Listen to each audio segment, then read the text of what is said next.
Beer here back in the fantasy bar. 6 of my favorite plays for big week 3, including my favorite boom bust play of the week, a running back that's going completely overlooked this week, my favorite quarterback play, and of course, my beast of the week. Who is it? Belly up to the fantasy bar and find out.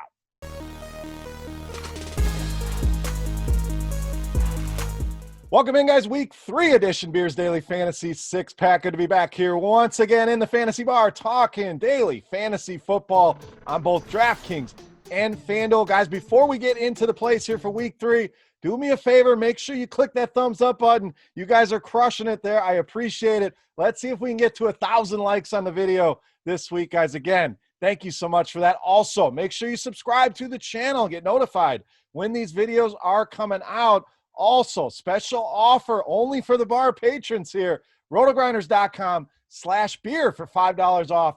A Core 4 premium subscription that's going to cover you not only for football, guys, the rest of baseball season, the rest of NBA, and of course, PGA Tour golf, all the premium content you need for all 4 sports under one umbrella, including our lineup HQ tool. Makes life very easy to make 1 or 150 lineups very, very quickly.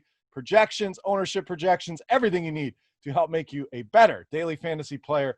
RotoGrinders.com/beer. All right, let's talk some week 3. Should be a fun week. A lot of great games on the schedule. We've narrowed things down to 6 of my favorite plays. Let's start at the wide receiver position with Allen Robinson of the Bears. So, slow start in the box scores here for Allen Robinson, but the encouraging thing is 9 targets in each of the first 2 games. So, certainly getting the looks, and I know the targets coming from Mitch Trubisky can be a bit off, and we've seen that. Some erratic throws here, but this is a matchup even Mitchell Trubisky should be able to find success through the air. The Falcons allowing almost 500 yards per game of total offense, and giving up 39 points per game. We all saw that epic collapse against the Dallas Cowboys in week 2. They're getting torched by wide receivers as well. We saw CeeDee Lamb have a big game last week. 5th most fantasy points allowed to the wide receiver position through the first 2 weeks of the season. So this defense is absolutely terrible. Allen Robinson should be a lock once again for 9+ targets here. And I think he gets it going here in a big way against this Atlanta Falcons defense. All right, let's go to the mid-range at the running back position. A guy I think is underpriced right now, Joshua Kelley of the Chargers. So you look at last week, game against the Chiefs, 25 touches in that game for Josh Kelley, including 23 carries. And this is a Chargers team really looking to establish the run with their connection here of Joshua Kelley and Austin Eckler, who I also like in this game. But let's take the discount on Josh Kelley, only $5,000 over on DraftKings, and really like to play, even though he's more expensive on FanDuel. Touchdowns weigh a lot more heavy over there. So under $6K for a guy going to get 20 carries against a horrible team against the run like the Carolina Panthers, who you see on the graphic there. No team is worse against the run than the Carolina Panthers, and it's really not even close. They haven't shown the ability to slow anybody down all of last season and the first 2 weeks of this season. Same thing. Teams are pounding the ball against this team, finding a ton of success here. The Chargers, nice home favorites here. We know it's a great spot to target your running backs. Nice team total here. And with a rookie under center, looked good last week. I think you're going to get a big dose of Joshua Kelley against this terrible Carolina Panthers defense. All right, let's go to the other side of that game. An interesting play here. I mentioned a boom bust play in the beginning. Let's go back to wide receiver, Curtis Samuel of the Panthers. Now we know it's been Robbie Anderson tearing it up. DJ Moore is going to get his numbers, and you take Christian McCaffrey out of this lineup, and we saw Mike Davis be very involved in the passing game. But I have a sneaking suspicion they're really going to get creative and use Curtis Samuel as more of a running back this week. So one of those like hybrid type roles where he's going to see some carries, going to get some targets in the offense. Did see 8 targets in week 1. So those other guys putting up the numbers, grabbing the headlines here. But let's not sleep on Curtis Samuel. Going back to his days at Ohio State, played a ton of running back, and I think we're going to see that here this week against the Chargers. Now, no Christian McCaffrey. We know that is a big void to fill. Not one man, not two men. Nobody's going to fill those shoes. But what it does is spread a ton of touches around to the rest of these Panthers skill players here. And Samuel may not be a cash game play, a little too risky there for most people, and maybe even GPPs. Guys, this one definitely not for the faint of heart here. But the beer got really talking to me here on this one. The price is absolutely fair to take a few shots in your tournament allocation. Definitely boom bust here for Curtis Samuel. But if we can get a ceiling here, even in a tougher matchup, the ownership should be very, very minimal here. Get some exposure to Curtis Samuel this weekend against the Chargers. All right, let's stay in the cheap seats here. Another value play for you at the tight end position, Drew Sample of the Bengals. So we had a lot of new tight ends kind of jump on the scene here. Dalton Schultz with the Cowboys, Mo Alley Cox with the Colts, but Drew Sample really looked great. If you watch that game against Cleveland, this is a guy that looked outstanding and has been known as more of a blocker, but looked great as a pass catcher, and Joe Burrow really leaned heavily on him towards the end of that game. And I know a lot of that was garbage time production, but when a guy's getting 9 targets, when a guy has 4 red zone targets already through 2 weeks. So this is a guy they're clearly going to look for throughout the game, and especially when they get down close. AJ Green piling up the air yards, but the production just not there. Drew Sample just might be their best red zone weapon. And the Eagles, and I put defense in air quotes here, 3 touchdowns last week to Tyler Higbee. The week before that, Logan Thomas put big numbers on the board, and I'm expecting Philadelphia to play from ahead, play with a lead. That means even more air yards, more attempts here for Joe Burrow. I think you're going to get a lot of Drew Sample in this game against the Philadelphia Eagles. All right, let's go to the quarterback position here. A guy I'm loving this week towards the higher end, Cam Newton of the Patriots.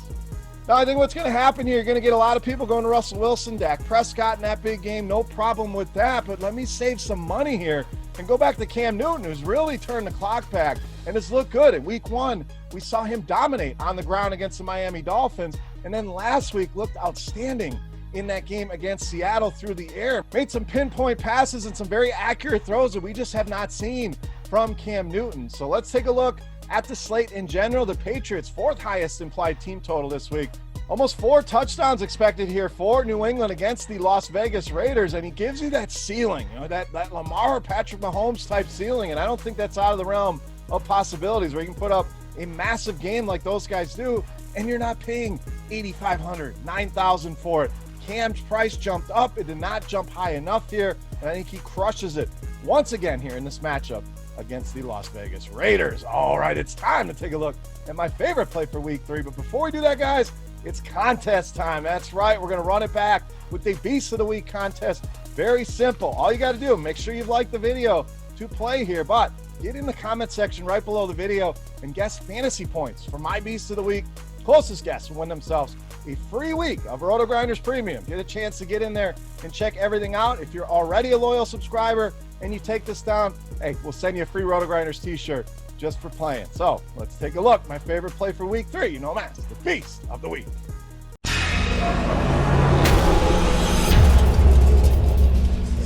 All right, Beast time. We owe you one more running back. I'm going to Philadelphia. I'm rolling with Miles Sanders against the Bengals, this week's Beast of the Week. Now, 2 things really stand out here. A, the matchup here against the Cincinnati Bengals, absolutely elite. We saw both Cleveland running backs go nuts against this team. We saw the Chargers look good in week 1 against this team on the ground. And the other thing, the price really stands out here. This is the most underpriced guy and the best buy low in all of DFS on both sites. To see his prices this low, absolutely ludicrous. So the ownership will reflect that. Miles Sanders is going to be a popular play this week. Cash games, I think he's a lock and load. In tournaments, I want to be aggressive here. I want to be over the field on that number. So make sure Miles Sanders is a big part of your builds. But let's take a look at the numbers here. Came back last week off of injury. I know a lot of people hesitated to get him in those lineups. 27 opportunities, turned that into 23 touches last week against a Rams defense that's much better than the Cincinnati Bengals defense he's going to face this year. Bengals giving up 185 rushing yards per game, already bottom 10 in DVOA against the run through the first 2 weeks. Same thing last season. This is a bad defense that cannot stop the run. Sanders going to be involved in the passing game as well, and the price is simply way too cheap, at least $1,000 underpriced here. Take advantage. Miles Sanders, easily my favorite play for week 3 in this week's Beast of the Week. All right, guys, that wraps up here for week 3 in the Fantasy Bar. Any comments, questions, feedback? Guys, hit me up in the comment section. Don't forget fantasy points for Miles Sanders on DraftKings in the comment section for your shot at some free RG Premium or that free RotoGrinders t-shirt. Can also head over to Twitter. Follow me at Beermakersfan. Love talking football over there with you as well. Guys, as always, thank you for watching. I greatly appreciate it. Let's make sure we hit that like button. Let's see if we can crush it over 1,000. Thank you so much. Good luck this week. Have a great weekend, and we'll see you next week. Hey, thanks for checking out our videos. If you want more expert advice on DraftKings, FanDuel, or any other daily fantasy sports, make sure you check out the current videos playlist.